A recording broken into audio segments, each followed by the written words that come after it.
ठरलं तर मग उद्याच्या भागाची रोमांचक झलक. प्रतीक्षेचे घड्याळ थांबले, न्यायाचा सूर्य उगवला.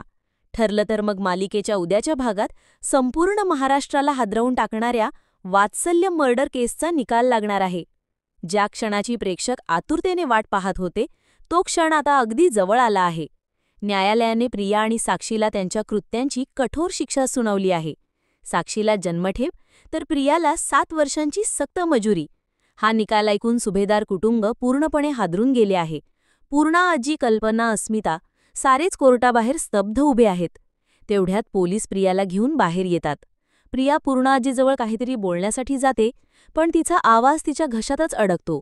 पूर्णा आजी तिच्या एका कानशिला जोरदार लगावतात आणि कणखर आवाजात म्हणतात, "या भयंकर मुलीचा आमच्या घराशी आता कसलाही संबंध नाही. घेऊन जा याला." प्रियानंतर कल्पनाकडे पाहते. तिच्या डोळ्यात मदतीची याचना असते. पण कल्पना ही पुढे सरसावते आणि प्रियाच्या दुसऱ्या कानशिलात मारते.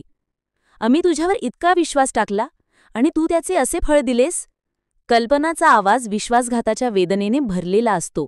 आणि मग येते सायली. तिच्या डोळ्यात संतापाची लाट उसळत असते.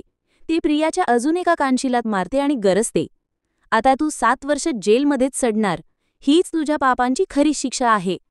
अशा प्रकारे अखेर प्रियाला तिच्या प्रत्येक गुन्ह्याची शिक्षा मिळाली आहे. वात्सल्य मर्डर केसचा निकाल लागला आहे आणि सत्याचा विजय झाला आहे. आपल्या कारकिर्दीत कधीही केस न हरलेल्या अर्जुन सुभेदारने पुन्हा एकदा आपलं रेकॉर्ड कायम राखत विजयाची पताका फडकवली आहे. या थरारक प्रोमोचा शेवट इथेच होतो. हा व्हिडिओ तुम्हाला आवडला असेल तर लगेच चॅनलला सबस्क्राईब करा आणि एक लाईक करायला विसरू नका.